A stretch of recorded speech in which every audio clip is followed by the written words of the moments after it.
সুখে কিংবা দুঃখে, হাসি কিংবা কান্নায়, আনন্দ কিংবা বেদনায়, যে কোনো ভাবে আমাকে আমার নির্দিষ্ট সময় পার করে চলে যেতে হবে। গুরুত্ব দিলেও শেষ হবে হায়াত, গুরুত্ব না দিলেও শেষ হবে। এটাই চূড়ান্ত বাস্তবতা, এটা অমোঘ সত্য, চিরন্তন সত্য, যে আমাকে আমার সময় শেষ হলেই চলে যেতে হবে।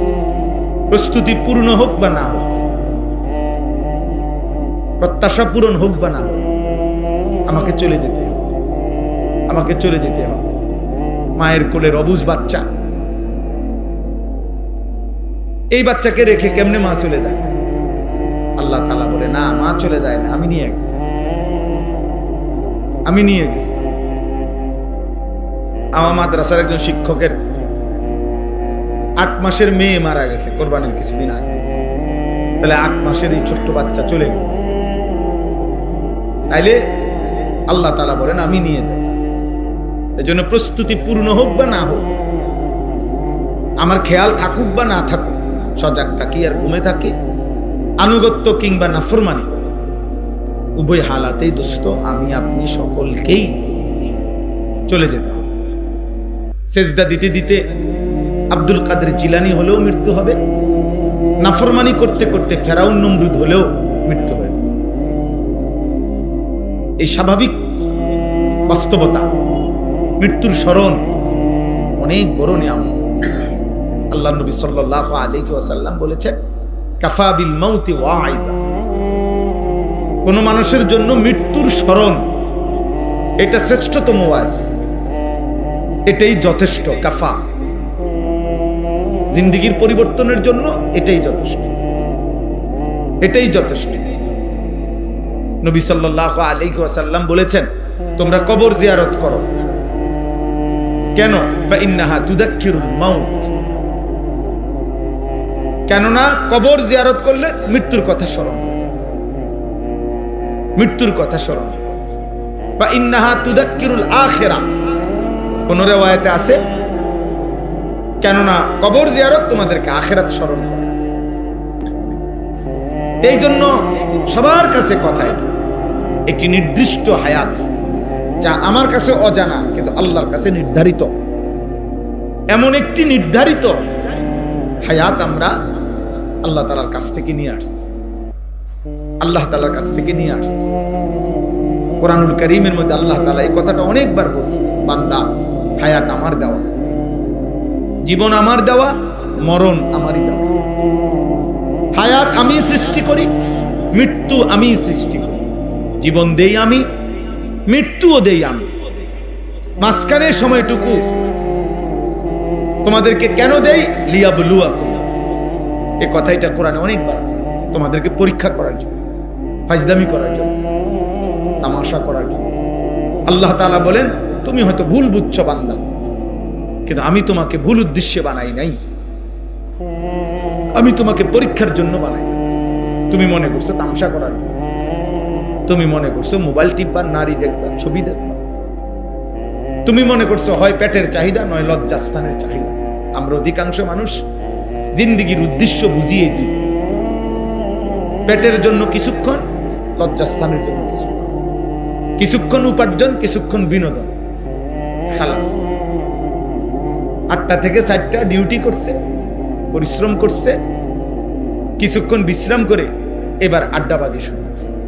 হয় নাটক, নয় সিনেমা, নয় পার্ক, নয়তো রেস্তোরাঁ, নয়তো টেলিভিশন, নয়তো মোবাইল, নয়তো বন্ধুদের সাথে গল্প গুজব, নয়তো চায়ের আড্ডা, নয়তো গল্পের আড্ডা। এই যে একবেলা উপার্জন, একবেলা কি বিনোদন, খালাস। এই 2 শব্দে জীবন, হয় পেটের চাহিদা নয় লজ্জাস্থানের চাহিদা। এই 2 চাহিদার কাছে আমরা আমাদের জীবন শেষ করছি, অথচ বাস্তবতা এটা না।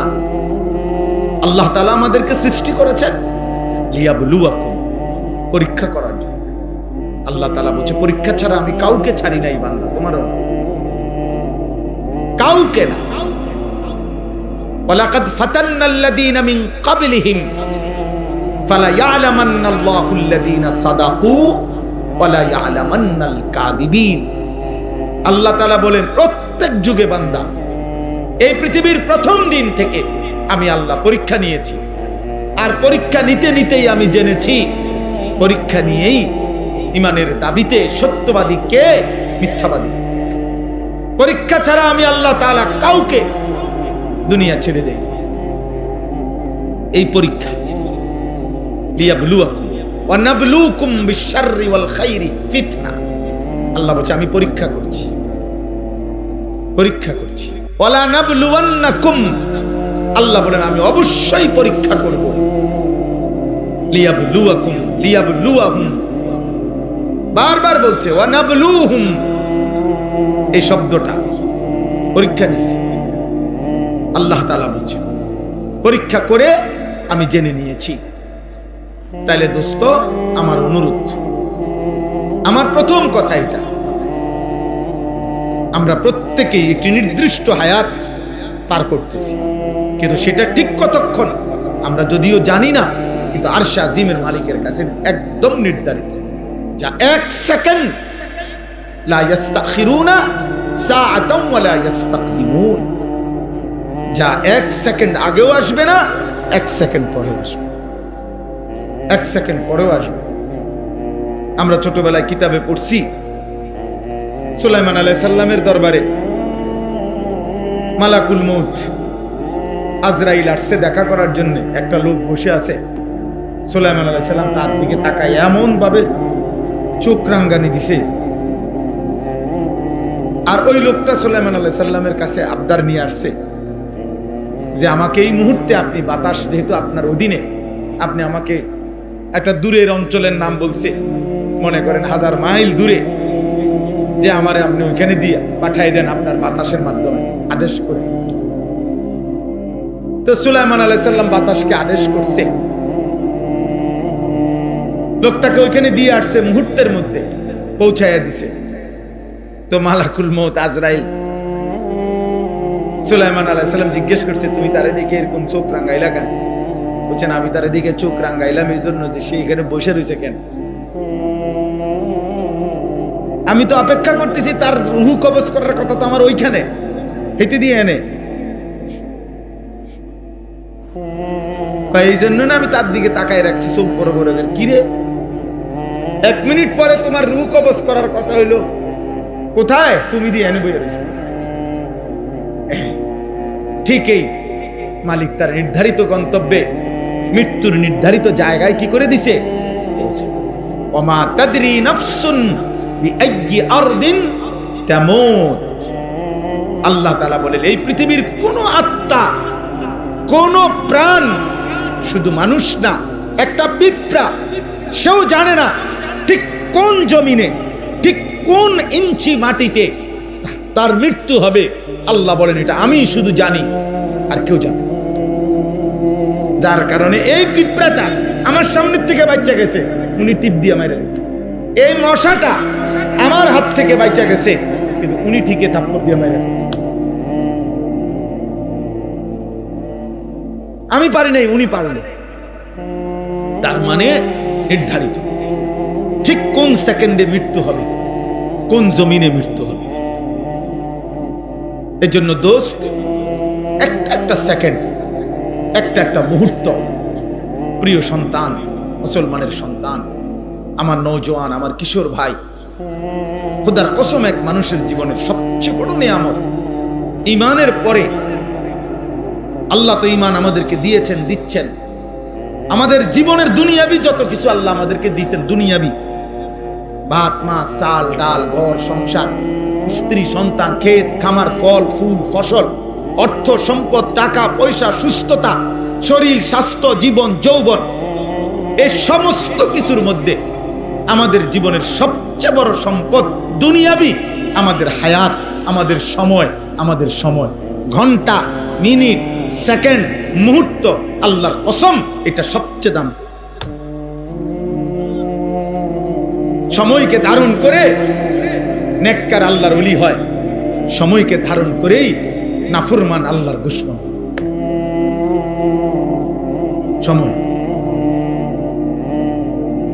সময় হায়াত আমাদের জীবন। কিন্তু তোমরা যারা কিশোর যুবক, সবচেয়ে বেশি অনাদরে অবহেলায় সবচেয়ে বেশি পানির মতো, বানের পানির মতো, স্রোতের মতো তোমরা তোমাদের জীবনের যেই নিয়ামত, যে সম্পদটা নষ্ট করছো, সেটা হলো সম্পদ। একটা বিবেকবান ছেলেও হইলে বুঝো, একজনও যদি বুঝো, তাহলে আমাদের এত আলেমদের আয়োজন সার্থক। আমরা ঠিক জানি না কে বুঝবে, আমরা ঠিক জানি না কে পরিবর্তন হবে, আমরা ঠিক জানি না কার জিন্দেগি বদলাবে। কারণ পরিবর্তন, বদলে যাওয়া, জীবন পরিবর্তন হওয়া, খোদার কসম এটা আমাদের কারো হাতে না, একজনই মহান আল্লাহর হাতে। মূল সিদ্ধান্ত কার হাতে? লক্ষ লক্ষ যুবক জানে না কেন এটা করছে, কারণটা কি সে জানে না। আব্বা তুমি জানো না বাপ, দেশ দুশ্মন তোমার নিয়ে তামাশা করছে। একটা পলিথিন, খোলা পলিথিন আছে, যে পলিথিন দেখেন, পলিথিন বাতাসের মধ্যে যখন বাতাসের মুখে পড়ে, পলিথিন এটা এরকম লড়ে, এর নিজস্ব কোনো পাওয়ার থাকে না, আর এটার একবার এদিকে নেয়, এবার এদিকে নেয়। তোমরা অসংখ্য না ছেলে পেলেকে বেঈমান একটা ছোট্ট মোবাইল দিয়া নাচাইতেছে। একবার বলে নারী দেখো, আবার বলে ছবি দেখো, আবার বলে উলঙ্গ দৃশ্য দেখো, আবার বলে নর্তকী দেখো, আবার বলে চুলটা ফিরাও, আবার বলে সোজা হইয়া দাঁড়াও, আবার বলে দাঁড়াইয়া মতো, আবার বলে বৈশা মতো। আহ,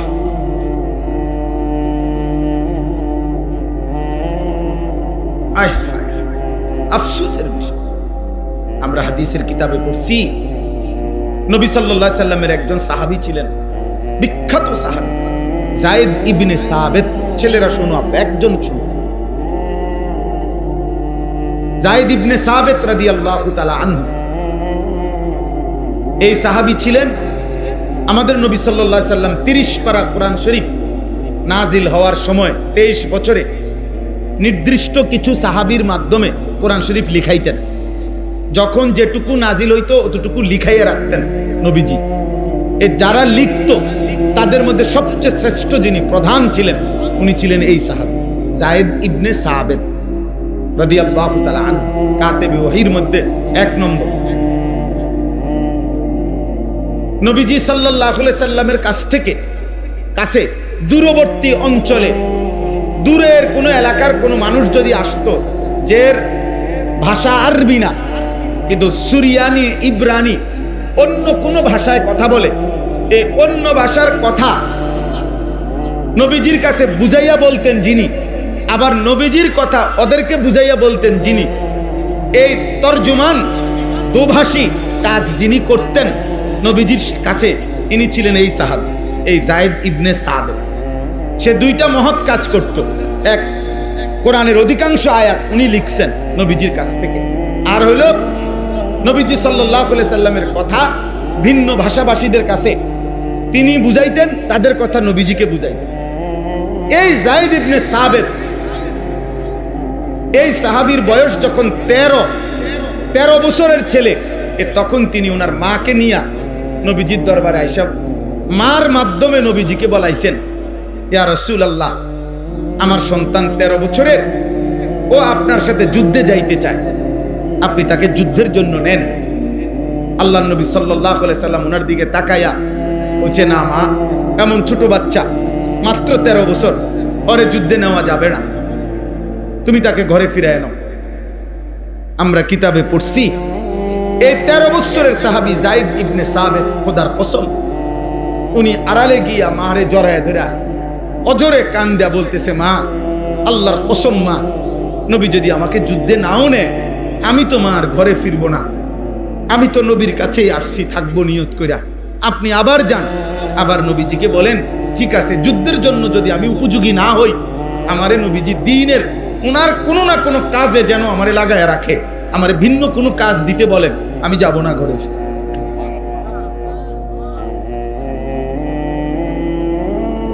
ওই মা আয়েশা বলছে, ইয়া রাসূলুল্লাহ, আমার সন্তান ঘরে ফিরবে না, সে যুদ্ধে যেতে পারবে না, সেটা বুঝছে, তার বয়স কম, 13 বছর, ঠিক আছে, কিন্তু তার আবদার হলো আপনি তাকে অন্য কোনো কাজে রাখেন।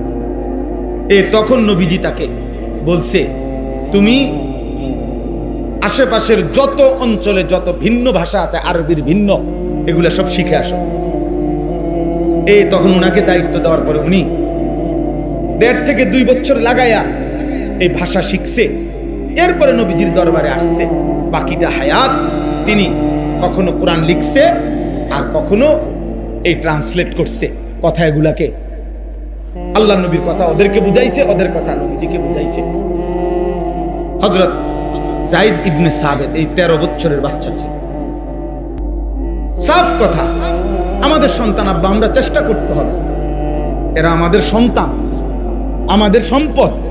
আমরা যদি যথাযথ নার্সিং না করি, মানে আমরা যদি পরিচর্যা না করি, আমাদের জন্য ভিন্ন আল্লাহর দ্বীনের জন্য, কালিমার জন্য, ইসলামের জন্য, ইমানের বিজয়ের জন্য আপনারা বলেন ভিন্ন কোন মানুষ কোত্থেকে আসবে? কথা বলেন না কেন? আমার দেশের জন্য, ইসলামের জন্য আমি ভিন্ন জায়গা থেকে, আমেরিকার থেকে নিয়ে লোক আনুন? কথা বলেন। আমি কি লন্ডন থেকে নিয়ে লোক আনবো?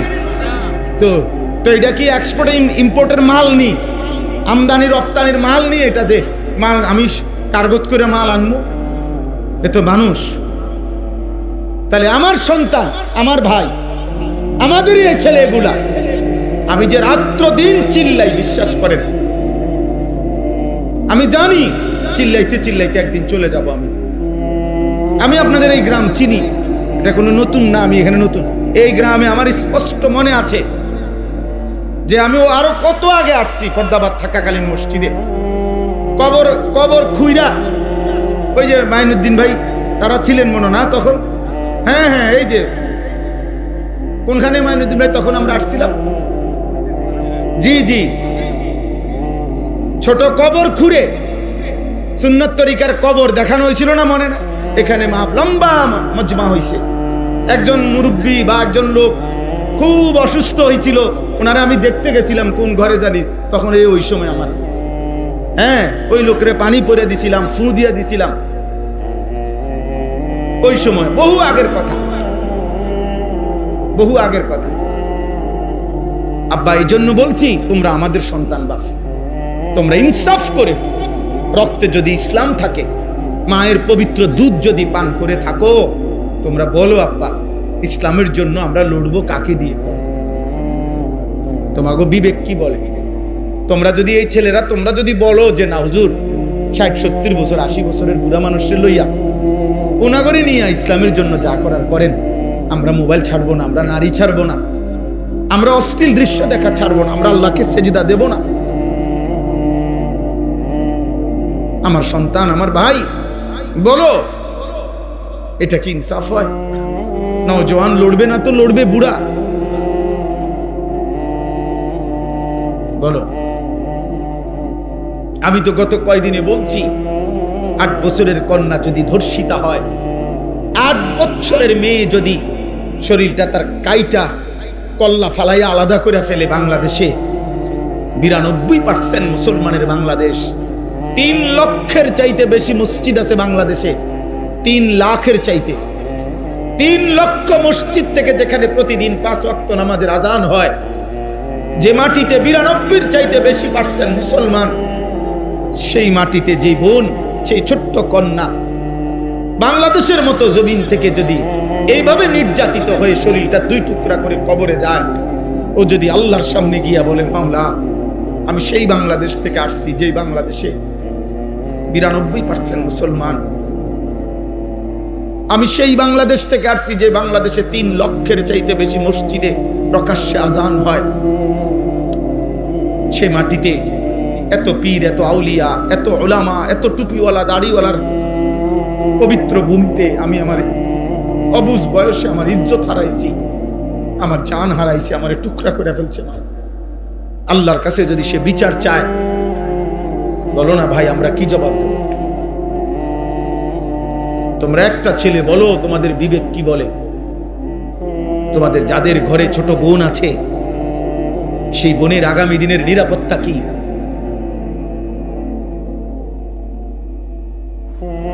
ওই মেয়েটা ঢাকা শহরে থাকতো, তাহলে রাজধানীর বুকে যদি ছোট্ট বোনের নিরাপত্তা না থাকে, তোমার বোনের নিরাপত্তা কোথায়?